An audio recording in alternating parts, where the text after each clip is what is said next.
ദൈവത്തിന്റെ അതിപരിശുദ്ധ നാമം വാഴ്ത്തപ്പെടുമാറാകട്ടെ. കൊലോസ്യർക്ക് എഴുതിയ ലേഖനമാണ് നാം പഠിച്ചുകൊണ്ടിരിക്കുന്നത്.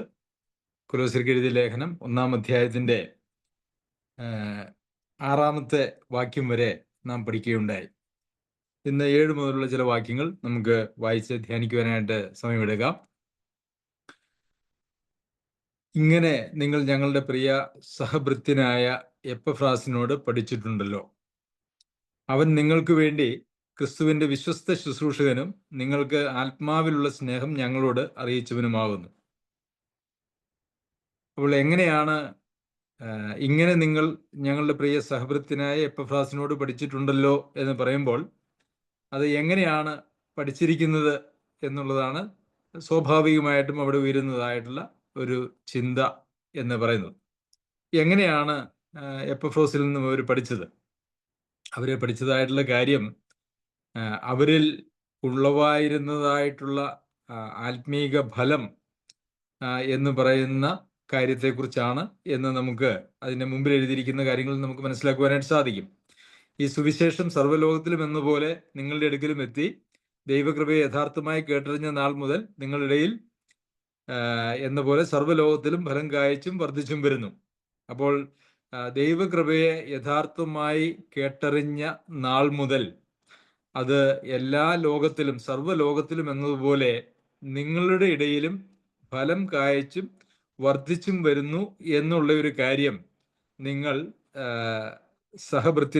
ഞങ്ങളുടെ സഹഭൃത്യനായ എപ്പഫ്രാസിനോട് പഠിച്ചിട്ടുണ്ടല്ലോ.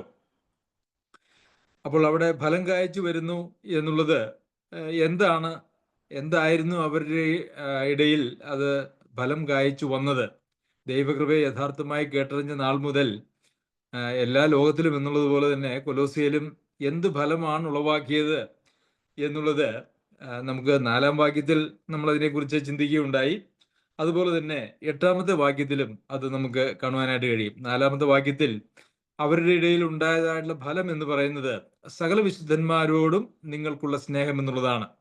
നിങ്ങളുടെ വിശ്വാസത്തെയും ആ വിശ്വാസത്തിന്റെ ഫലമായിട്ട് സകല വിശുദ്ധന്മാരോടും അവർക്കുള്ള സ്നേഹം, അതാണ് സ്തോത്രം പറയുവാനായിട്ട് കാരണമായിരിക്കുന്ന കാര്യവും ഈ ഫലം കായ്ച്ചു വരുന്നു എന്ന് പറഞ്ഞിരിക്കുന്നതായിട്ടുള്ള കാര്യവും അത് തന്നെയാണ് 8-ാമത്തെ വാക്യത്തിലേക്ക് വരുമ്പോൾ അവൻ നിങ്ങൾക്ക് വേണ്ടി ക്രിസ്തുവിന്റെ വിശ്വസ്ത ശുശ്രൂഷകനും നിങ്ങൾക്ക് ആത്മാവിനാലുള്ള സ്നേഹം ഞങ്ങളോട് അറിയിച്ചവനുമാകുന്നു. അപ്പോൾ കൊലോസ്യ സഭയിലെ വിശ്വാസികളെ കുറിച്ച് എപ്പഫ്രാസ് പൗലോസ് അപ്പോസ്തലനോടും കൂട്ടാളികളോടും അറിയിച്ചതായിട്ടുള്ള വിവരം എന്ന് പറയുന്നത് ആത്മാവിനാലുള്ള സ്നേഹം.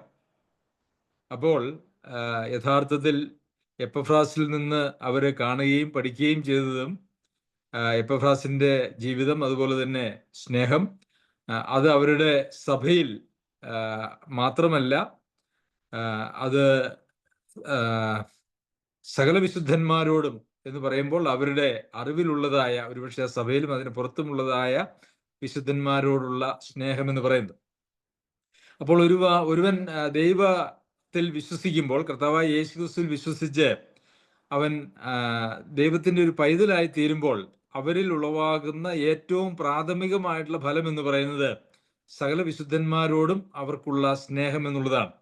കാരണം ഒരുവൻ വീണ്ടും ജന്മം പ്രാപിക്കുന്നത് അല്ലെങ്കിൽ ദൈവമക്കളാകുന്നത് അവരിലേക്ക് ദൈവാത്മാവിന്റെ വരവും ആ ദൈവാത്മാവിനാൽ അവരെ നിയന്ത്രിക്കപ്പെടുവാൻ തുടങ്ങുന്നതും വഴിയാണ്. ആത്മാവ് നടത്തുന്ന ഏവനും ദൈവത്തിന്റെ മക്കളാകുന്നു എന്ന് നമ്മൾ വായിക്കുന്നുണ്ട്.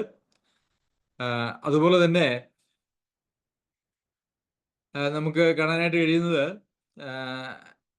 ഈ ദൈവാത്മാവിനാൽ നിയന്ത്രിക്കപ്പെടുന്നവൻ ഏവനും ദൈവത്തിന്റെ മക്കളാകുന്നു.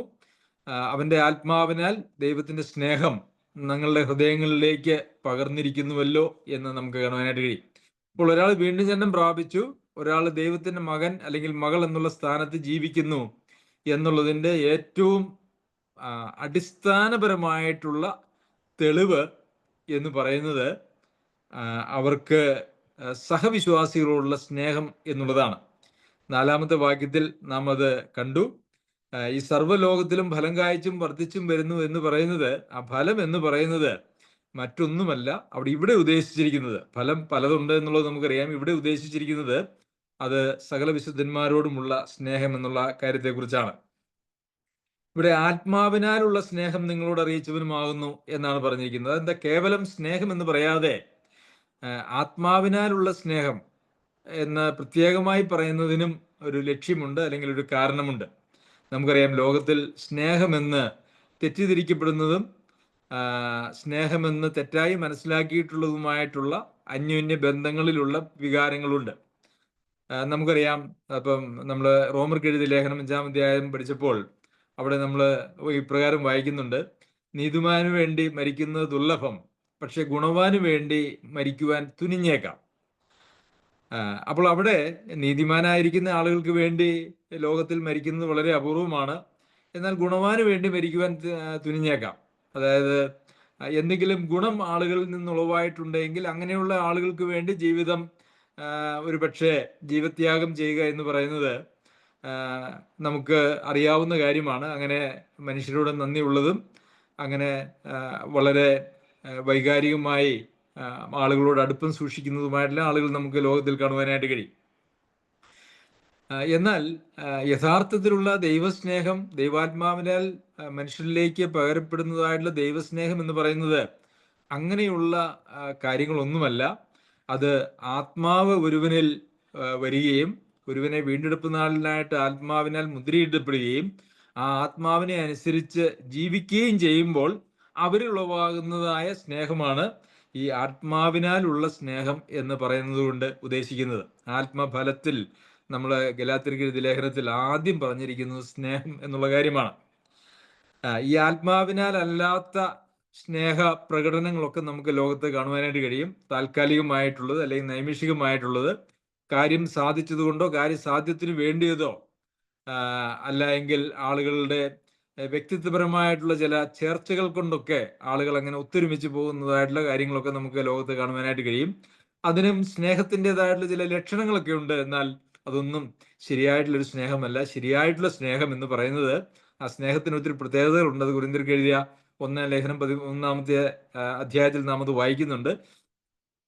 അങ്ങനെയുള്ള സ്നേഹമാണ് യഥാർത്ഥത്തിലുള്ള സ്നേഹം. ഇത് ആത്മാവിനാലുള്ള സ്നേഹം അത് ഈ കൊലോസിയിലെ സഭയിലെ വിശ്വാസികളിൽ ഉണ്ടായിരുന്നു. അത് ആ ഒരു സ്നേഹത്തെക്കുറിച്ച് പ്രത്യേകമായി എപ്പഫ്രാസ് പൗലോസ് അപ്പോസ്തലനോട് അറിയിച്ചു എന്നാണ് നമുക്കിവിടെ കാണാനായിട്ട് കഴിയുന്നത്. എപ്പഫ്രാസിനെ കുറിച്ച് പറയുമ്പോഴും ക്രിസ്തുവിന്റെ വിശ്വസ്ത ശുശ്രൂഷകൻ. ശുശ്രൂഷകൻ എന്ന് പറഞ്ഞാൽ അത് യഥാർത്ഥത്തിൽ അത് ആ കാര്യം, തൻ്റെ വേല എന്ത് അല്ലെങ്കിൽ തൻ്റെ ജോലി എന്ത്, സഭയോടുള്ള ബന്ധത്തിൽ എന്നുള്ളത് തീർച്ചയായിട്ടും മറ്റുള്ളവർക്ക് മനസ്സിലാക്കുവാനായിട്ട് കഴിയും. എന്നാൽ എപ്പഫ്രാസ് എന്ന് പറയുന്ന വ്യക്തിയെക്കുറിച്ച് പറയുമ്പോൾ വിശ്വസ്ത ശുശ്രൂഷകൻ എന്നാണ് പറഞ്ഞിരിക്കുന്നത്. ഞാൻ വിചാരിക്കുന്നു എപ്പഫ്രാസിൻ്റെ ആ ശുശ്രൂഷയിലെ അല്ലെങ്കിൽ ശുശ്രൂഷയുടെ വിശ്വസ്തതയാണ് കൊലോസിയിലുള്ള വിശ്വാസികൾ തമ്മിലുള്ള കൊലോസിയിലെ വിശ്വാസികളുടെ വിശ്വാസത്തിനും അതുപോലെ തന്നെ അവരുടെ സ്നേഹത്തിനും, അവരിൽ ഉളവായിട്ടുള്ള സ്നേഹത്തിൻ്റെയും ഒരു അടിസ്ഥാന കാരണം എന്ന് പറയുന്നത്. നമുക്കറിയാമല്ലോ, ഒരു ശുശ്രൂഷകനിൽ ഉളവാകുന്നതിനപ്പുറമുള്ള ഒരു സ്നേഹം ഒരിക്കലും സാധാരണഗതിയിൽ വിശ്വാസികളിൽ ഉളവാകാൻ സാധ്യതയില്ല. കാരണം അവരാണ് അവരെ പഠിപ്പിക്കുന്നതും അവർക്ക് ജീവിതത്തിൽ മാതൃക കാണിച്ചു കൊടുക്കുന്നതും. അങ്ങനെയാകുമ്പോൾ അവരെത്രത്തോളം കൃത്യമായും സത്യമായും പഠിപ്പിക്കുകയും അതുപോലെ തന്നെ അവരുടെ ജീവിതത്തിൽ ആ സ്നേഹത്തെ അവരെ കാണിച്ചു കൊടുക്കുകയും ചെയ്യുമ്പോൾ അത് വിശ്വാസികളിലേക്ക് പകരപ്പെടുക എന്ന് പറയുന്നത് അതിന് തീർച്ചയായിട്ടും ഒരു വലിയ സാധ്യത കൂടുതലുണ്ട്. അപ്പോൾ ഈ എപ്പഫ്രാസിന്റെ പ്രത്യേകത എന്ന് പറയുന്നത് അവൻ ശുശ്രൂഷൻ എന്നുള്ള നിലയിൽ മാത്രമല്ല, അവനെക്കുറിച്ച് പൗലോസ് അപ്പോസ്തലൻ അദ്ദേഹത്തെക്കുറിച്ച് പറയുവാനായിട്ട് കഴിയുന്നത് അവനൊരു വിശ്വസ്ത ശുശ്രൂഷകനായിരുന്നു എന്നാണ്. ശരി, അപ്പോൾ കൊലോസിയില് സർവ്വലോകത്തിലും എന്നുള്ളതുപോലെ കൊലോസിയിലും അവരുടെ വിശ്വാസം അത് ഫലം കായ്ച്ചും വർദ്ധിച്ചും വന്നു. അത് അവർ തമ്മിലുള്ളതായ സ്നേഹമായിരുന്നു. അത് ആത്മാവിനാലുള്ള ഒരു സ്നേഹമായിരുന്നു. കേവലം ജഡികമായിട്ടുള്ള താല്പര്യങ്ങൾക്കപ്പുറമുള്ള ആത്മാവിനാലുള്ള സ്നേഹമായിരുന്നു. അപ്പോൾ ഇതൊക്കെ കേട്ട് കഴിഞ്ഞപ്പോൾ പൗലോസ് അപ്പോസ്തലൻ പിന്നെ പറയുന്നതായുള്ളൊരു കാര്യം, നിങ്ങൾ പൂർണ്ണ പ്രസാദത്തിനായി കർത്താവിന് യോഗ്യമാകും വണ്ണം നടന്ന് ആത്മീയമായ സകല ജ്ഞാനത്തിലും വിവേകത്തിലും അവന്റെ ഇഷ്ടത്തിന്റെ പരിജ്ഞാനം കൊണ്ട് നിറഞ്ഞു വരണമെന്നും. അപ്പോൾ ഇങ്ങനെ അവരെക്കുറിച്ച് കേട്ടപ്പോൾ പൗലോസ് അപ്പോസ്തലന്റെ ജീവിതത്തിൽ ഉണ്ടായത് രണ്ട് കാര്യങ്ങളാണ്. ഒന്ന്, അവർക്ക് വേണ്ടി സ്തോത്രം ചെയ്യുന്നു എന്ന് നമ്മൾ 5-ാമത്തെ വാക്യം നമ്മൾ വായിച്ചു. നിങ്ങൾക്ക് വേണ്ടി പ്രാർത്ഥിക്കുകയിൽ എപ്പോഴും നമ്മുടെ കർത്താവായ യേശുക്രിസ്തുവിന്റെ പിതാവായ ദൈവത്തിന് സ്തോത്രം ചെയ്യുന്നു. കൊലോസിയിലെ വിശ്വാസികളെ കുറിച്ച് ഓർക്കുമ്പോൾ രണ്ടാമത് പൗലോസ് പുസ്തകത്തിൽ ഉളവാകുന്നതായിട്ടുള്ള വ്യത്യാസം എന്ന് പറയുന്നത്, അതുകൊണ്ട് ഞങ്ങൾ അത് കേട്ട നാൾ മുതൽ നിങ്ങൾക്ക് വേണ്ടി ഇടപെടാതെ പ്രാർത്ഥിക്കുന്നു. 4-ാമത്തെ വാക്യത്തിൽ പ്രാർത്ഥിക്കയിൽ നിങ്ങൾക്ക് വേണ്ടി ഇടപെടാതെ സ്തോത്രം ചെയ്യുന്നുവെന്നും, ഇവിടെ പ്രത്യേകമായി അവരെ സംബന്ധിക്കുന്നതായിട്ടുള്ള ഇടപെടാതെയുള്ള ഒരു പ്രാർത്ഥനയാണ് ഇവിടെ കാണാനായിട്ട് കഴിയുന്നത്. അപ്പോൾ നമ്മെ സംബന്ധിച്ചിടത്തോളം അങ്ങനെയുള്ള വിശ്വാസികളെ കുറിച്ച് കേൾക്കുമ്പോൾ നമുക്ക് അവരെ ഓർത്ത് സ്തോത്രം ചെയ്യുവാനായിട്ട് നമുക്ക് വഴിയുണ്ട്. എന്നാൽ ഇവിടെ പൗലോസ് അപ്പോസ്തലൻ അവർക്ക് വേണ്ടി സ്തോത്രം ചെയ്ത നല്ല വിശ്വാസികളാണല്ലോ, അവർ തമ്മിലുള്ള സ്നേഹവും അവരുടെ വിശ്വാസവും എത്രയോ ശ്രേഷ്ഠമാണ്, നല്ല വിശ്വാസികളാണ് എന്നുള്ള ഒരു താല്പര്യത്തിൽ, സംതൃപ്തിയിൽ അങ്ങനെ ഇരിക്കുകയല്ല ചെയ്യുന്നത്. മറിച്ച് പിന്നെ പൗലോസ് അപ്പോസ്തലൻ വീണ്ടും അവർക്ക് വേണ്ടി ഇടപെടാതെ പ്രാർത്ഥിക്കുകയാണ്. ആ പ്രാർത്ഥനയാണ് എന്തിനൊക്കെ വേണ്ടിയാണ് പ്രാർത്ഥിക്കുന്നതും അതിന് കാരണം എന്താണ് എന്നുള്ളതാണ് തുടർന്നുള്ള ചില വാക്യങ്ങൾ നമുക്ക് കാണുവാനായിട്ട് കഴിയുന്നത്. നിങ്ങൾ പൂർണ്ണ പ്രസാദത്തിനായി. അപ്പോൾ ഇവിടെ പ്രസാദത്തിനായി എന്ന് പറയുന്നതിന് പകരം പൂർണ്ണ പ്രസാദത്തിനായി എന്ന് നമുക്കിവിടെ കാണാനായിട്ട് കഴിയും. അതെന്തുകൊണ്ടാണ് അങ്ങനെ ഒരു വാക്ക് പൗലോസ് അപ്പോസ്തലൻ ഉപയോഗിക്കുവാനായിട്ട് കാരണമായത്? കാരണം അവരുടെ വിശ്വാസവും അവർ തമ്മിലുള്ള ആത്മാവിനാലുള്ള സ്നേഹവും അതൊക്കെ കണ്ട് ദൈവം പ്രസാദിച്ചിരിക്കുകയാണ്. ദൈവത്തിന് അവരിൽ പ്രസാദമുണ്ട്. എന്നാൽ ആ പ്രസാദത്തിൽ നിലനിൽക്കുക എന്നുള്ളതല്ല, ദൈവം ഞങ്ങളിൽ പ്രസാദിച്ചിരിക്കുന്നു അല്ലെങ്കിൽ അവരിൽ പ്രസാദിച്ചിരിക്കുന്നു എന്ന് പറയുമ്പോൾ തന്നെ അത് എത്രയോ ശ്രേഷ്ഠമായിട്ടുള്ള ഒരു കാര്യമാണ്. എന്നാൽ അവിടെ കൊണ്ട് നിർത്തുകയല്ല, മറിച്ച് ഒരു പൂർണ്ണ പ്രസാദം എന്ന് പറയുന്ന ഒരവസ്ഥ ഉണ്ട്. അപ്പൊ അതുകൊണ്ടാണ് നിങ്ങളിൽ ദൈവം പ്രസാദിച്ചിട്ടുണ്ട്. പക്ഷേ പ്രിയമുള്ളവരെ, നിങ്ങൾ ദൈവത്തിന്റെ പൂർണ്ണ പ്രസാദത്തിനായിട്ട് താഴെ പറയുന്ന കാര്യങ്ങൾക്ക് വേണ്ടി പൗലോസ് അപ്പോസ്തലൻ അവർക്ക് വേണ്ടി പ്രാർത്ഥിക്കുകയാണ്. എന്തൊക്കെയാണ്? കർത്താവിന് യോഗ്യമാകുമെന്ന് നടന്ന് ആത്മീയമായ സകല ജ്ഞാനത്തിലും വിവേകത്തിലും അവന്റെ ഇഷ്ടത്തിന്റെ പരിജ്ഞാനം കൊണ്ട് നിറഞ്ഞു വരണം. അപ്പോൾ ഇവിടെ എന്താണ് പ്രാർത്ഥനയുടെ ഉദ്ദേശം, ലക്ഷ്യം എന്ന് പറഞ്ഞാൽ അവന്റെ ഇഷ്ടത്തിന്റെ പരിജ്ഞാനം കൊണ്ട് നിറഞ്ഞു വരണം. അതാണ് ആ പ്രാർത്ഥനയുടെ വിശേഷം അല്ലെങ്കിൽ ലക്ഷ്യം എന്ന് പറയുന്നത്. അതായത് ദൈവത്തിന്റെ ഇഷ്ടം എന്ത് എന്നുള്ളത് യഥാർത്ഥത്തിൽ നിങ്ങൾക്ക് മനസ്സിലാകണം. അതാണ് ദൈവത്തിന്റെ ഇഷ്ടത്തിന്റെ പരിജ്ഞാനം കൊണ്ട് നിറഞ്ഞു വരണം എന്ന് പ്രാർത്ഥിക്കുന്നത്. അതെന്തുകൊണ്ടാണ്? അത് പരിജ്ഞാനം അവർക്ക് ഉണ്ടല്ലോ, എന്നാൽ ആ പരിജ്ഞാനം കൊണ്ട് നിറഞ്ഞു വരണം. ഇപ്പൊ നിലവിലുള്ളതായിട്ടുള്ള പരിജ്ഞാനം പോരാ, മറിച്ച് ദൈവത്തിന്റെ ഇഷ്ടത്തിന്റെ പരിജ്ഞാനം കൊണ്ട് നിറഞ്ഞു വരുമ്പോഴാണ് ഒരു വ്യക്തിയുടെ ജീവിതത്തിന്റെ ഓരോ നിമിഷങ്ങളിലും ദൈവേഷ്ടം ചെയ്യുവാനായിട്ട് അവർക്ക് കഴിയുകയുള്ളൂ. പ്രിയമുള്ളവരെ, ദൈവത്തിന്റെ ഇഷ്ടം ചെയ്യുവാനായിട്ട് നാം ഉണർന്നിരിക്കുന്ന മുഴുവൻ സമയവും നമ്മൾ ബാധ്യസ്ഥരാണ്. നമ്മുടെ ചിന്തയില്, വാക്കുകളില്, നമ്മുടെ ലക്ഷ്യങ്ങളില്, നമ്മുടെ സംസാരങ്ങളില്, പ്രവർത്തനങ്ങളിലെല്ലാം ദൈവത്തിന്റെ ആ ഇഷ്ടത്തിന്റെ പരിജ്ഞാനം കൊണ്ട് നിറഞ്ഞു വന്നാൽ മാത്രമേ നമുക്ക് ഒരു ക്രിസ്തീയ ജീവിതം, ദൈവത്തിന് പൂർണ്ണ പ്രസാദമുള്ള ഒരു ക്രിസ്തീയ ജീവിതം സാധ്യമാകുകയുള്ളൂ. എന്നാൽ അങ്ങനെ ദൈവത്തിന്റെ ഇഷ്ടത്തിന്റെ പരിജ്ഞാനം കൊണ്ട് നിറഞ്ഞു വരണമെന്നുള്ളതിന് നമ്മൾ എന്താണ് അതിനൊരു വഴിയായിട്ട് അല്ലെങ്കിൽ മാർഗമായിട്ട് നമ്മൾ സാധാരണ ചിന്തിക്കുക? സ്വാഭാവികമായിട്ട് നമ്മൾ ചിന്തിക്കുന്നത് ദൈവവചനം വായിച്ച് നന്നായിട്ട് പഠിക്കുക, വാക്യങ്ങൾ മനഃപ്പാഠം പഠിക്കുക, സഭായോഗങ്ങൾക്കൊക്കെ പോവുക, അതിലൊക്കെ പങ്കെടുക്കുക. അതൊക്കെയാണ് ദൈവത്തിന്റെ ഇഷ്ടത്തിന്റെ പരിജ്ഞാനം കൊണ്ട് നിറഞ്ഞു വരാനുള്ള വഴി എന്നുള്ളതാണ് സ്വാഭാവികമായിട്ട്. പ്രത്യേകിച്ച് വചന പഠനം എന്നുള്ളതായ കാര്യമാണ് പൊതുവെ ആളുകൾ ചിന്തിക്കുന്നത്. എന്നാൽ ഇവിടെ പറഞ്ഞിരിക്കുന്നത് ഒരല്പം കൂടി വ്യത്യാസമാണ്. എന്തൊക്കെയാണ്? കർത്താവിന് യോഗ്യമാകും വണ്ണം നടന്ന്. അപ്പോൾ കർത്താവിന് യോഗ്യമാകും വണ്ണം നടക്കുന്ന ഒരാൾക്ക് മാത്രമേ അവന്റെ ഇഷ്ടത്തിന്റെ പരിജ്ഞാനം കൊണ്ട് നിറഞ്ഞു വരാനായിട്ട് കഴിയുള്ളൂ. അതായത് ഒരു ആത്മീക വഴിയിലുള്ളതായ ഒരു നടപ്പ്, കർത്താവിന്റെ പിന്നാലെയുള്ള അല്ലെങ്കിൽ കർത്താവിനോട് കൂടെ യോഗ്യമായി നടക്കുന്ന ആളുകൾക്ക് മാത്രമേ ദൈവം തൻ്റെ ഇഷ്ടത്തിന്റെ പരിജ്ഞാനം കൊണ്ട് നിറയ്ക്കുകയുള്ളൂ. അപ്പോൾ എന്നാൽ ഞാൻ വചനം പഠിച്ച്, ബൈബിള് പഠിച്ച്, ക്ലാസ്സുകളൊക്കെ അറ്റൻഡ് ചെയ്ത്, ഞാൻ സഭായോഗങ്ങൾക്കൊക്കെ പങ്കെടുത്ത്, ഉപവസിച്ച് പ്രാർത്ഥിച്ച് ദൈവത്തിന്റെ ഇഷ്ടത്തിന്റെ പരിജ്ഞാനം കൊണ്ട് നിറഞ്ഞു വരണമെന്ന് വെച്ചാൽ ദൈവം അതിന് വെച്ചിരിക്കുന്ന വഴി അതല്ല. കർത്താവിന് യോഗ്യമാവും വണ്ണം നടന്ന്. പ്രിയമുള്ളവരെ, എന്നെ ദൈവത്തിന്റെ എല്ലാ പ്രമാണങ്ങളും ഇങ്ങ് പഠിപ്പിക്കുക, പഠിച്ചു കഴിഞ്ഞതിന് ശേഷം ഞാൻ അനുസരിക്കുന്നതിനെ കുറിച്ച് ചിന്തിക്കാം എന്നുള്ളതല്ല. അങ്ങനെ ഒരു പരിപാടി ക്രിസ്ത്യ ജീവിതത്തിലില്ല. നാം ദൈവത്തിന്റെ പിന്നാലെ, കർത്താവിന്റെ പിന്നാലെ നടക്കുമ്പോൾ നമ്മോട് കൂടെ ഇരുന്ന് നമുക്ക് നമ്മെ ഇഷ്ടത്തിന്റെ പരിജ്ഞാനം കൊണ്ട് നിറച്ചു തരുന്നതായിട്ടുള്ള ഒരു ദൈവിക പരിപാടിയാണ് ആത്മീയ ജീവിതം അല്ലെങ്കിൽ ക്രിസ്തീയ ജീവിതം എന്ന് പറയുന്നത്. അതല്ലാതെ കുറെ ഏറെ പഠിച്ച് ഈ പരിജ്ഞാനത്തിൽ എത്തിച്ചേരുക എന്ന് പറയുന്നത് അസാധ്യമായിട്ടുള്ളൊരു കാര്യമാണ്. അത് ദൈവിക വഴിയല്ല. ക്രിസ്തീയ ജീവിതം എന്ന് പറയുന്നത് അത് ജീവിച്ച് പഠിച്ച് നേടുന്നതായിട്ടുള്ള ഒരു കാര്യമല്ല. അത് യഥാർത്ഥത്തിലുള്ള ജീവിതത്തിലൂടെ കടന്നുപോയി നമ്മളിൽ വെളിപ്പെടുന്നതായിട്ടുള്ള കാര്യമാണ്. അപ്പോൾ കർത്താവിന് യോഗ്യമാവും മണ്ണ് ആത്മീയമായ സകല ജ്ഞാനത്തിലും വിവേകത്തിലും. അപ്പോൾ ആത്മീകമായ ജ്ഞാനവും വിവേകവും നമുക്ക് ലഭിക്കണമെങ്കിൽ കർത്താവിന് യോഗ്യമാവും വണ്ണം നടക്കണം.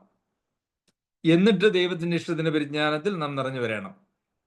പക്ഷേ നമുക്ക് വചനം വായിച്ചാൽ, അല്ല എങ്കിൽ ലോകത്തിലുള്ള പല കാര്യങ്ങളിലും അനുഭവങ്ങളിലൂടെയും ദൈവവചന പഠനങ്ങളിലൂടെയും, അതല്ല എങ്കിൽ മറ്റ് മനുഷ്യരുടെ ജീവചരിത്രങ്ങളൊക്കെ വായിച്ചാൽ നമുക്ക് കുറെ ജ്ഞാനവും കുറച്ച് വിവേകവും ഒക്കെ നമുക്ക് സമ്പാദിക്കുവാനായിട്ട് സാധിക്കും. നമുക്ക് സന്മാർഗ പാഠങ്ങളും ഒക്കെ സ്കൂളുകളിലൊക്കെ പഠിപ്പിക്കുന്നുണ്ടല്ലോ. മറ്റുള്ളവരിൽ നിന്നൊക്കെ നമുക്ക് പല കാര്യങ്ങളും പഠിക്കുവാനായിട്ട് കഴിയും. പക്ഷേ ആത്മീയമായിട്ടുള്ള സകല ജ്ഞാനവും വിവേകവും എന്ന് പറയുന്നത് അത് നമുക്ക് കർത്താവിന് യോഗ്യമാവുമെന്ന് നടന്ന് കർത്താവിൽ നിന്ന് പ്രാപിക്കേണ്ടതായിട്ടുള്ള ഒരു കാര്യമാണ്.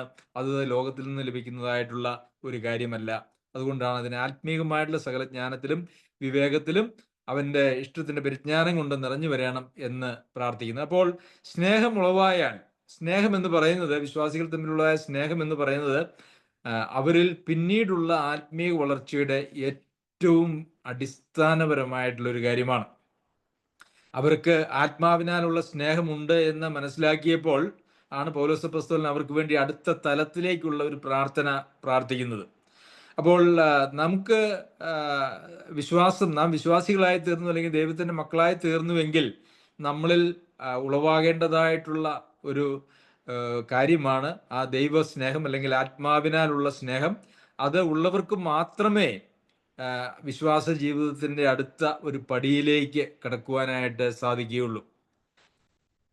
എന്നാൽ പ്രിയമുള്ളവർ, ഇതൊന്നും അങ്ങനെ ഈ ലോകത്തിൽ, ഇന്ന് ക്രിസ്തീയ ലോകത്തിൽ അങ്ങനെ പ്രാക്ടീസ് ചെയ്യുകയോ അങ്ങനെ പഠിപ്പിക്കുകയോ ചെയ്യുന്നില്ല എന്നുള്ളതാണ് വളരെ സങ്കടകരമായിട്ടുള്ള ഒരു കാര്യം. ശരി, ഒന്നാമത്തെ പ്രാർത്ഥന എന്ന് പറയുന്നത് അവന്റെ ഇഷ്ടത്തിന്റെ പരിജ്ഞാനം കൊണ്ട് നിറഞ്ഞു വരണം.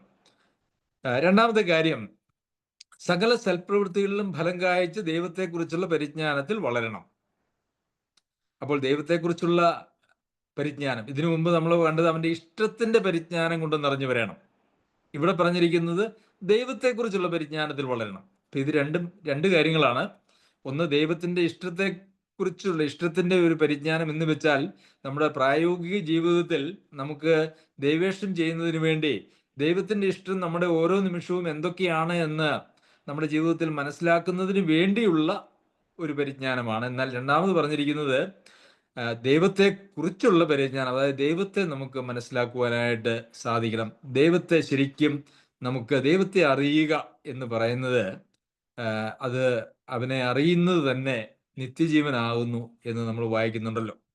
അപ്പോൾ ദൈവത്തെ അറിയുക, ദൈവത്തെ ആഴത്തിൽ അറിയുക എന്ന് പറയുന്നത് അത് നമ്മളുടെ ജീവിതത്തിൽ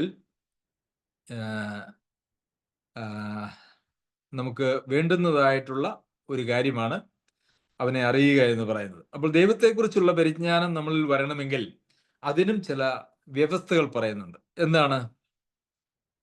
പരിജ്ഞാനം കൊണ്ട് നിറഞ്ഞു വരണമെങ്കിൽ എന്തായിരുന്നു വേണ്ടിയിരുന്നത്? കർത്താവിന് യോഗ്യമാകുമ്പോൾ നടക്കണമായിരുന്നു. എന്നാൽ ദൈവത്തെക്കുറിച്ചുള്ള പരിജ്ഞാനത്തിൽ വളരണമെങ്കിൽ എന്താണ് വേണ്ടത്? സകല സൽപ്രവൃത്തിയിലും ഫലം കായ്ക്കണം. അപ്പോൾ മറ്റുള്ളവരോടുള്ള, അല്ലെങ്കിൽ സഹവിശ്വാസികളോടുള്ള സ്നേഹത്തിൽ നിന്നും അതിൻ്റെ അടുത്ത പടിയിലേക്ക് നമ്മൾ പോകുമ്പോൾ ദൈവത്തിൻ്റെ ഇഷ്ടത്തിൻ്റെ പരിജ്ഞാനം നമ്മളിൽ വരികയും അതിൻ്റെ അടുത്ത പടി എന്ന് പറയുന്നത് സൽപ്രവൃത്തികളിൽ ഫലം കായ്ച്ച് ദൈവത്തെക്കുറിച്ചുള്ള പരിജ്ഞാനത്തിൽ വളരുക എന്നുള്ളതാണ്. അപ്പോൾ ഇതെല്ലാം ക്രമമായിട്ട് നമ്മളിൽ സംഭവിക്കുന്നതായിട്ടുള്ള കാര്യമാണ്. അതിൻ്റെ അടിസ്ഥാനം എന്നുള്ളത് വിശ്വാസവും സ്നേഹവുമാണ് എന്ന് നാം ചിന്തിച്ചു. അതിപ്പോഴും നമ്മുടെ മനസ്സിലിരിക്കണം. അതില്ലാതെ ഈ നിലയിലൊന്നും ആളുകൾക്ക് വയ്ക്കാനായിട്ട് കഴിയുകയില്ല. 1-ാം ക്ലാസ് പാസ്സാവാതെ 2-ാം ക്ലാസ്സിലേക്കില്ല, 2 പാസ്സാവാതെ 3-ലേക്കില്ല എന്ന് പറഞ്ഞതുപോലെ ദൈവാത്മാവ് നമ്മുടെ ഹൃദയത്തിലേക്ക് വന്ന് ആത്മാവിനാൽ മുദ്രയിടപ്പെട്ട് ആ ദൈവാത്മാവിനാൽ ദൈവിക സ്നേഹം നമ്മുടെ ഹൃദയങ്ങളിലേക്ക് പകരപ്പെടുക എന്ന് പറയുന്നത് അത് ഏറ്റവും അടിസ്ഥാനപരമായിട്ടുള്ള കാര്യമാണ്. അവിടുന്നാണ് നമുക്ക് വളരുവാനായിട്ട് കഴിയുന്നത്. ശരി, അപ്പൊ രണ്ടാമത്തെ കാര്യം എന്ന് പറയുന്നത് സകല സൽപ്രവൃത്തിയിലും ഫലം കായ്ക്കണം. അപ്പോൾ ഇവിടെ സകല സൽപ്രവൃത്തിയിൽ എന്ന് പറയുമ്പോൾ അവിടെ പ്രത്യേകിച്ച് ഏതെങ്കിലും ഒരു സൽപ്രവൃത്തിയെക്കുറിച്ച് അവിടെ പറയുന്നില്ല. വിശ്വാസികൾ എല്ലാവരും സകല സൽപ്രവൃത്തികളിലും ഫലം കായ്ക്കേണ്ടവരാണ്. നമ്മെ രക്ഷിച്ചത് എന്തിനാണ് എന്ന് ചോദിച്ചാൽ പോലും അതിനെക്കുറിച്ച് നാം വായിക്കുന്നത് മുന്നൊരുക്കപ്പെട്ട സൽപ്രവൃത്തികൾക്കായിട്ട് ക്രിസ്തുയേശുവിൽ സൃഷ്ടിക്കപ്പെട്ടവരാകുന്നു. സൽപ്രവൃത്തികളെ കുറിച്ച് നാം ഏറെ നമ്മുടെ ക്ലാസ്സുകളിൽ സഭായോഗങ്ങളിലൊക്കെ നാം പഠിച്ചിട്ടുണ്ട്. അപ്പോൾ ഈ സൽപ്രവൃത്തികളിൽ അത് ഒന്ന് എന്നുള്ളതല്ല, സകല സൽപ്രവൃത്തികളിലും എന്ന് പറയുമ്പോൾ നമുക്ക് ദൈവം തന്നിരിക്കുന്നതായിട്ടുള്ള എല്ലാ സാധ്യതകളും ആവശ്യമുള്ളിടത്തെല്ലാം നാം ഉപയോഗിക്കുക എന്നുള്ളതാണ് അതിൻ്റെ അർത്ഥം. ഒരുപക്ഷെ നമുക്ക് ദൈവം തന്നിരിക്കുന്ന ആരോഗ്യമായിരിക്കും, നമുക്ക് ദൈവം തന്നിരിക്കുന്ന പരിജ്ഞാനം, അറിവ്, വിദ്യാഭ്യാസം, നമ്മുടെ സമ്പത്ത്, അതുപോലെയുള്ള നമുക്ക് ദൈവം തന്നിരിക്കുന്നതായിട്ടുള്ള എല്ലാ സാധ്യതകളും ഉപയോഗിച്ച് ആവശ്യത്തിലുള്ള എല്ലാവർക്കും വേണ്ടി പ്രവർത്തിക്കുവാൻ കഴിയുക എന്നുള്ളതാണ് ഇവിടെ നമുക്ക് കാണാനായിട്ട് കഴിയുന്നത്. അതുകൊണ്ടാണ് സകല സൽപ്രവൃത്തികളിലും ഫലം കായ്ച്ചാൽ മാത്രമേ ദൈവത്തെക്കുറിച്ചുള്ള പരിജ്ഞാനത്തിൽ വളരുവാനായിട്ട് കഴിയുള്ളൂ. അപ്പോൾ ദൈവത്തെ അറിയണമെങ്കിൽ നമ്മളങ്ങനെ ബൈബിൾ വായിച്ചാൽ മതി പോരാ.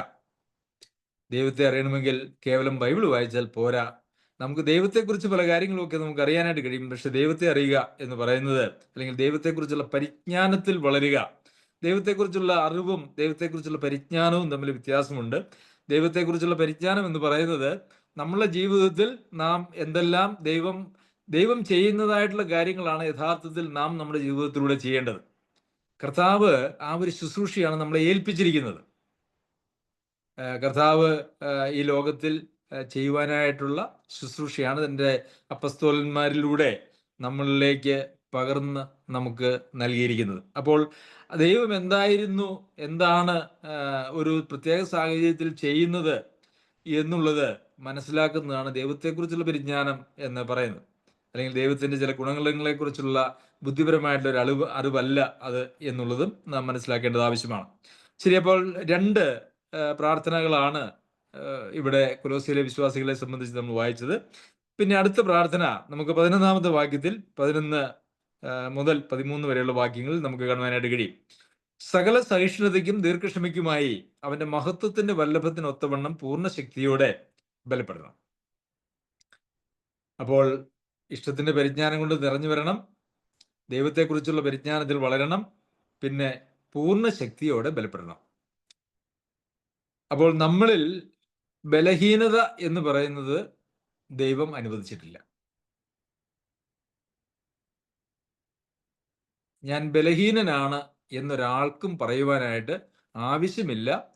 അങ്ങനെ പറയാൻ ഒരു ദൈവ പൈതലിന് അവകാശവുമില്ല. പൂർണ്ണ ശക്തിയോടെ ബലപ്പെടുക എന്ന് പറയുന്നത് നമ്മളുടെ ഒരു ഉത്തരവാദിത്വമാണ്. അത് എവിടെയാണ് അങ്ങനെ ഒരു ബലം നമ്മളിൽ വരുന്നത് എന്ന് ചോദിച്ചാൽ, നമ്മളിൽ വസിക്കുന്ന, അല്ലെങ്കിൽ നാം വസിക്കുന്ന ആ ദൈവത്തിൽ നമ്മളുടെ സമ്പൂർണ്ണ ആശ്രയം വെക്കുകയും ആ ദൈവത്തിൽ നാം വസിക്കുകയും ചെയ്യുമ്പോൾ, കർത്താവിൽ നാം വസിക്കുകയും ചെയ്യുമ്പോൾ, ആ കർത്താവിൻ്റെ ബലമാണ് നമ്മുടെ ബലമായിട്ട് മാറുന്നത്. അവിടെയാണ് ഈ പൂർണ്ണ ശക്തിയോടെ ബലപ്പെടുവാനായിട്ട് സാധിക്കുക. അതെന്തുകൊണ്ടാണ് നമുക്ക് അങ്ങനെ പറയാൻ കഴിയുന്നത്? ഈ വാക്യത്തിൽ തന്നെ അതുണ്ടല്ലോ. നമ്മൾ ബലപ്പെടണം എന്ന് പറഞ്ഞാൽ അത് ഏത് തലത്തിൽ, ഏത് ലെവലിൽ ആണ് ബലപ്പെടേണ്ടത് എന്നുള്ളത് അതേ വാക്യത്തിൽ നമുക്ക് കാണാനായിട്ട് കഴിയും. അവന്റെ മഹത്വത്തിന്റെ വല്ലഭത്വത്തിന് ഒത്തവണ്ണം. ദൈവത്തിന്റെ മഹത്വത്തിന്റെ വല്ലഭത്വം നമുക്കൊന്ന് ചിന്തിച്ച് നമ്മുടെ ബുദ്ധിയിൽ ഉൾക്കൊള്ളുവാനായിട്ട് കഴിയുമോ? ദൈവത്തിന്റെ മഹത്വത്തിന്റെ വല്ലഭത്വം എന്ന് പറയുന്നത് അത് നമ്മുടെ ബുദ്ധിയിൽ ഉൾക്കൊള്ളുവാൻ കഴിയാത്തതായ ഒരു തലമാണ്. എന്നാൽ അതിനൊത്തവണ്ണം പൂർണ്ണ ശക്തിയോടെ ബലപ്പെടണം. നമ്മൾ എഫേസ്യർക്ക് എഴുതിയ ലേഖനം പഠിച്ചപ്പോഴൊക്കെ നമ്മൾ അതിനെ പഠിച്ചു, നമുക്ക് വേണ്ടി വ്യാപരിക്കുന്ന അളവറ്റ ശക്തിയുടെ വലിപ്പം. അപ്പൊ ആ ശക്തിയുടെ അളവ് എന്ന് പറയുന്നത് വചനത്തിൽ രേഖപ്പെടുത്തുവാനായിട്ട് കഴിയില്ല. ദൈവത്തിന്റെ ശക്തിയുടെ അളവ് രേഖപ്പെടുത്തുവാനായിട്ട് കഴിയില്ല. നമുക്ക് വായിക്കുമ്പോൾ നമുക്ക് ദൈവവചനത്തിൽ നമുക്ക് കാണാനായിട്ട് കഴിയുന്നതായ ഒരു ദൈവജനത്തില്ല, ലോകത്തിൽ നമുക്ക് കാണാനായിട്ട് കഴിയുന്നതായിട്ടുള്ള ശക്തിയുണ്ട്. അപ്പോൾ ശക്തി അളക്കുന്നതിനായിട്ട് ഒരു കുതിരശക്തി, 2 കുതിരശക്തി, നമ്മൾക്ക് വീട്ടിൽ ഉപയോഗിക്കുന്നതായിട്ടുള്ള കറണ്ടിന്റെ ഉപകരണങ്ങൾ അല്ലെങ്കിൽ മോട്ടർ ഒക്കെ നമുക്ക് കാണാം. 350 വാട്ട്സ്, 500 വാട്ട്സ്. ഇലക്ട്രിക് മോട്ടർ ആണെങ്കിൽ 1 HP അല്ലെങ്കിൽ 2 HP എന്നൊക്കെ നമുക്ക് കാണാം. എന്നാൽ ദൈവത്തിന്റെ ശക്തിയെ അങ്ങനെ ഒരു HP അളക്കുവാനായിട്ട് കഴിയുകയില്ല. അതിനെക്കുറിച്ച് പറയുവാനായിട്ട് കഴിയുന്നത്, എന്നിൽ ബലത്തോടെ വ്യാപരിക്കുന്ന അവന്റെ വ്യാപാര ശക്തിയെന്നോ അവന്റെ അളവറ്റ ശക്തിയെന്നോ അവന്റെ മഹത്വത്തിന്റെ വല്ലഭത്വത്തിന് ഒത്തവണ്ണം എന്നൊക്കെ നമുക്ക് പറയുവാനായിട്ട് കഴിയുള്ളൂ. കാരണം ദൈവത്തിന്റെ ശക്തിയെ ഒരു തുകയിലേക്ക് നമുക്ക് പെടുത്തുവാനായിട്ട് കഴിയില്ല. അപ്പോൾ നമുക്ക് ഞാൻ ബലഹീനനാണ് എന്ന് പറയുവാനായിട്ട് ഒരു വിശ്വാസിക്കും കർത്താവിൽ വസിക്കുന്ന ഒരാൾക്കും സാധിക്കുകയില്ല. ഞാൻ ബലവാനാണ്, പക്ഷെ നമ്മുടെ ബലം എന്ന് പറയുന്നത് ദൈവത്തിലാണല്ല, അത് മനുഷ്യരിലല്ല എന്നുള്ളത് മാത്രമാണ് നമുക്ക് ഇവിടെ കാണുവാനായിട്ട് കഴിയുന്നത്. പ്രിയമുള്ളവരെ, നമുക്ക് ഈ ദൈവത്തിന്റെ മഹത്വത്തിന്റെ വല്ലഭത്തിന് ഒത്തവണ്ണം പൂർണ്ണ ശക്തിയോടെ ബലപ്പെടണം. അത് എന്തിനാണ്? അതും അവിടെ ഒരു പ്രശ്നമാണ്. എന്തുകൊണ്ടാണ് അങ്ങനെ മഹത്വത്തിന്റെ വല്ലഭത്തിനൊത്തവണ്ണം പൂർണ്ണ ശക്തിയോടെ ബലപ്പെടണമെന്ന് പറയുന്നത്? സകല സഹിഷ്ണുതയ്ക്കും ദീർഘക്ഷമയ്ക്കുമായി. ഇതാരെയും പരാജയപ്പെടുത്തുവാനോ ആരെയും വീഴിക്കുവാനോ ഒന്നുമല്ല, മറിച്ച് നിങ്ങൾ അവന്റെ മഹത്വത്തിന്റെ വല്ലഭത്വത്തിനൊത്തവണ്ണം പൂർണ്ണ ശക്തിയോടെ ബലപ്പെട്ടാൽ നിങ്ങളിൽ സകല സഹിഷ്ണുതയും സകല ദീർഘക്ഷമയും ഉണ്ടാവും. ഈ സഹിക്കുക, ക്ഷമിക്കുക എന്നൊക്കെ പറയുന്നത് പൊതുവെ മാനുഷിക ദൃഷ്ടിയിൽ നാം ചിന്തിച്ചാൽ അതൊരു ബലഹീനതയുടെ ലക്ഷണമായിട്ടാണ് പൊതുവെ ചിന്തിക്കുന്നത്, അല്ലേ? ആരെങ്കിലും ഒരാൾ അടിച്ചാൽ, ഒന്ന് ഇങ്ങോട്ടടിച്ചാൽ 2 തിരിച്ചടിക്കുന്നതാണ് ശക്തിയുടെ ലക്ഷണമായിട്ട് ലോകത്തിൽ കാണുന്നത്. 1-ന് 10, 10-ന് 100 എന്നൊക്കെ പറഞ്ഞുകൊണ്ട് നമ്മളങ്ങനെ മുദ്രാവാക്യം വിളികളൊക്കെ കേട്ടിട്ടുണ്ടല്ലോ. അപ്പൊ ശക്തി എന്ന് പറയുന്നത് വിട്ടുകൊടുക്കാതെ എതിർത്ത് നിൽക്കുകയും എതിർത്ത് തോൽപ്പിക്കുകയും ചെയ്യുന്നതിനെയാണ് ലോകത്തിൽ ശക്തി എന്ന് പറയുന്നത്. എന്നാൽ വചനത്തിൽ ശക്തി എന്ന് പറയുന്നത് ക്ഷമിക്കുന്നതും സഹിഷ്ണുത കാണിക്കുന്നതുമാണ്. അത് ദൈവത്തിന്റെ മഹത്വത്തിന്റെ വല്ലഭത്വത്തിന് ഒത്തവണ്ണം പൂർണ്ണ ശക്തിയോടെ ബലപ്പെട്ടിരിക്കുന്ന ആളുകൾക്ക് മാത്രമേ ഈ സഹിഷ്ണുതയും ദീർഘക്ഷമയും ഉണ്ടാകുകയുള്ളൂ. എന്തുകൊണ്ടാണ് ഇത് വിശ്വാസികൾക്ക് വേണ്ടത്? നാം നേരത്തെ കണ്ടു, ഇത് വർദ്ധിച്ചും ഫലം കായ്ച്ചും വരുന്നു. അത് ദൈവജനം തമ്മിലുള്ള സ്നേഹത്തെക്കുറിച്ചാണ്. ആ സ്നേഹം നിലനിൽക്കണമെങ്കിൽ ഈ സഹിഷ്ണുതയും ദീർഘക്ഷമയും വേണം എന്നുള്ളതാണ്. ആ സ്നേഹം വർദ്ധിക്കുകയും നിലനിൽക്കുകയും വർദ്ധിക്കുകയും ചെയ്യണമെങ്കിൽ ഈ സകല സഹിഷ്ണുതയും ദീർഘക്ഷമയും ദൈവമക്കളിൽ ഉളവാകേണ്ടത് ആവശ്യമാണ്. അപ്പോൾ 3-ാമത്തെ പ്രാർത്ഥനയും നാം ഇവിടെ കണ്ടു. 4-ാമത്തെ പ്രാർത്ഥന എന്ന് പറയുന്നത് 12-ഉം 13-ഉം വാക്യങ്ങളിൽ വിശുദ്ധന്മാർക്ക് വെളിച്ചത്തിലുള്ള അവകാശത്തിനായി നമ്മെ പ്രാപ്തരാക്കുകയും നമ്മെ ഇരുട്ടിന്റെ അധികാരത്തിൽ നിന്ന് വിടുവിച്ച് തന്റെ സ്നേഹസ്വരൂപനായ പുത്രന്റെ രാജ്യത്തിലാക്കി വെക്കുകയും ചെയ്ത പിതാവിന് സന്തോഷത്തോടെ സ്തോത്രം ചെയ്യുന്നവരുമാകണം എന്ന് അപേക്ഷിക്കുന്നു. അപ്പോൾ 4-ാമത്തെ ദൈവമക്കളെ കുറിച്ചുള്ള പ്രാർത്ഥന എന്ന് പറയുന്നത് അവരെപ്പോഴും സ്തോത്രം ചെയ്യുന്നവരാകണം. പ്രിയമുള്ളവരെ, ഇന്ന് വിശ്വാസികൾ എന്ന് പറയുന്നതായിട്ടുള്ള ആളുകളിലേക്ക് നോക്കിയാൽ മിക്കവാറും പിറുപിറുപ്പ്, പരാതി, അതുപോലെ തന്നെ ദൂഷണം, ഏഷണി, അങ്ങനെ അവരെക്കുറിച്ച് തന്നെ ഉള്ള ഒരു തെറ്റായിട്ടുള്ള മനോഭാവങ്ങൾ, അങ്ങനെയൊക്കെയുള്ള രീതിയിലാണ് യഥാർത്ഥത്തിൽ ഇന്ന് ഒത്തിരി ആളുകളും ലോകത്തിൽ ജീവിക്കുന്നത്. അവർക്ക് ദൈവം കൊടുത്തതായിട്ടുള്ള ഒന്നിനെക്കുറിച്ചുമുള്ളൊരു സംതൃപ്തിയുമില്ല. ദൈവം നൽകിയതായിട്ടുള്ള സാഹചര്യങ്ങളിൽ സന്തോഷത്തോടെ വസിക്കുവാനായിട്ടുള്ള മനസ്സും അവർക്കില്ല. മറിച്ച് അവരെപ്പോഴും അവർക്കില്ലാത്തതിനെക്കുറിച്ചോ കിട്ടാത്തതിനെക്കുറിച്ചോ അവർക്ക് നേടാൻ കഴിയാത്തതിനെക്കുറിച്ചോ അവരുടെ പരാജയങ്ങളെക്കുറിച്ചോ ഓർത്ത് എപ്പോഴും വിലപിക്കുന്ന ഒരു രീതിയാണ് ഇന്നൊരു 99% വിശ്വാസികൾക്കും ഉള്ളത്. ഏതെങ്കിലും 1%, 2% ഒന്നുമല്ല. ഞാൻ വിചാരിക്കുന്നു ഒരു 99% വിശ്വാസികൾ എന്ന് പേര് പറയുന്നവരുടെ ജീവിതത്തിലും അവര് ഇങ്ങനെ സന്തോഷമുള്ളവരല്ല. അവരെപ്പോഴും പരാതിയും പിറുപിറുപ്പും ഒക്കെയുള്ള ആളുകളായിട്ടാണ് ജീവിക്കുന്നത്. എന്നാൽ വിശ്വാസികളുടെ ജീവിതം അങ്ങനെ ആയിരിക്കുവാനായിട്ട് പാടില്ല എന്നുള്ളതാണ് ഇവിടെ പറയുന്നത്. അപ്പോൾ എന്താണ് ഒരു വിശ്വാസിക്ക് എപ്പോഴും സന്തോഷത്തോടെ സ്തോത്രം ചെയ്യുന്നവരാകുവാൻ കാരണം എന്നുള്ളത് ഇവിടെ പൗലോസ് അപ്പോസ്തലൻ പറയുന്നുണ്ട്. അതിനകത്ത് ഈ ലോകത്തിലുള്ള യാതൊരു കാര്യങ്ങളുമില്ല. ഈ ലോകത്തിൽ നമുക്കുള്ളതായിട്ടുള്ള രോഗങ്ങളോ പ്രയാസങ്ങളോ നമ്മുടെ സാമ്പത്തിക അവസ്ഥയോ നമ്മുടെ വീടോ കാറോ മക്കളോ കുടുംബമോ വിവാഹമോ ഇതൊന്നുമല്ല ഒരു ദൈവ പൈതലിന്റെ എപ്പോഴും സന്തോഷത്തോടെ സ്തോത്രം ചെയ്യുന്നതിന് കാരണമായിട്ടിരിക്കുന്നത്. മറിച്ച് വിശുദ്ധന്മാർക്ക് വെളിച്ചത്തിലുള്ള അവകാശത്തിനായി നമ്മെ പ്രാപ്തരാക്കി, നമ്മെ ഇരുട്ടിന്റെ അധികാരത്തിൽ നിന്ന് വിടുവിച്ചു, സ്നേഹസ്വരൂപനായ പുത്രന്റെ രാജ്യത്തിലാക്കി വെച്ചു. ഇതാണ് ഒരു ദൈവ പൈതലിന് എപ്പോഴും സന്തോഷത്തോടു കൂടി ഇരിക്കുവാനും ദൈവത്തിന് സ്തോത്രം ചെയ്യുവാനും ഉള്ളതായ കാരണം എന്ന് പറയുന്നത്. പ്രിയമുള്ളവരെ, ഈ ഒരു കാര്യത്തിൽ നമുക്ക് സന്തോഷവും നന്ദിയും നമ്മുടെ ഹൃദയത്തിൽ നിന്ന് ഉളവാകുന്നില്ല എങ്കിൽ നമ്മളുടെ ക്രിസ്തീയ ജീവിതം എന്ന് പറയുന്നത് ഒരു നിലയിലും ദൈവത്തിന് പ്രസാദകരമായ പൂർണ്ണ പ്രസാദം നൽകുന്നതായിട്ടുള്ള ഒരു ജീവിതമല്ല.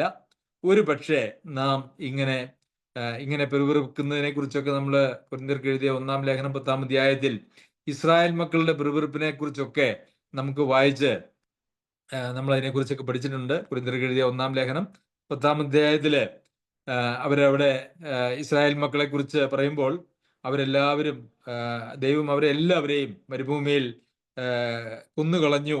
അതിന് കാരണം എന്ന് പറയുന്നത് അവര് മോഹിക്കുകയും അവരുടെ മോഹം ഒരുപക്ഷെ അവർക്ക് കിട്ടാതെ വരികയും അതുപോലെ തന്നെ അവര് ദൈവത്തെ പരീക്ഷിക്കുകയും അതുപോലെ പിറുപിറുക്കുകയും ചെയ്തു എന്ന് പറഞ്ഞിരിക്കുന്ന കാര്യങ്ങളൊക്കെ പൗലോസ് അപ്പോസ്തലൻ എടുത്ത് പറഞ്ഞുകൊണ്ട് ഇത് ദൃഷ്ടാന്തമായിട്ട് അവർക്ക് സംഭവിച്ചു, ലോകാവസാനം വന്നെത്തിയിരിക്കുന്ന നമുക്ക് ബുദ്ധി ഉപദേശത്തിനായി എഴുതിയുമിരിക്കുന്നു. ആകയാൽ താൻ നിൽക്കുന്നു എന്ന് തോന്നുന്നവൻ വീഴാതിരിപ്പാൻ നോക്കിക്കൊള്ളട്ടെ.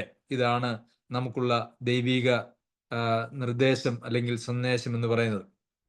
പ്രിയമുള്ളവരെ, കൊലോസ്യയിലെ വിശ്വാസികളുടെ വിശ്വാസവും അവരുടെ സന്തോഷവും അതുപോലെ തന്നെ അവരുടെ സ്നേഹവും അവരെക്കുറിച്ചുള്ള പൗലോസ് അപ്പോസ്തലന്റെ പ്രാർത്ഥനയും ഇതൊക്കെ നമ്മളുടെ ആത്മീയമായിട്ടുള്ള കണ്ണുകൾ, നമ്മളുടെ ഹൃദയദൃഷ്ടികളൊന്ന് പ്രകാശിച്ച് ഇതൊക്കെ നാം മനസ്സിലാക്കേണ്ടതും യഥാർത്ഥത്തിലുള്ള ക്രിസ്തീയ ജീവിത വഴിയിലേക്ക് നാം എല്ലാവരും കടന്നു വരികയും ചെയ്യേണ്ടത് ആവശ്യമാണ്. സുരക്ഷിതനായ ദൈവം നമ്മെ ഈ മേഖലകളിലെല്ലാം സഹായിക്കട്ടെ. അവന്റെ അതിപരിശുദ്ധ നാമം വാഴ്ത്തപ്പെടുമാറാകട്ടെ.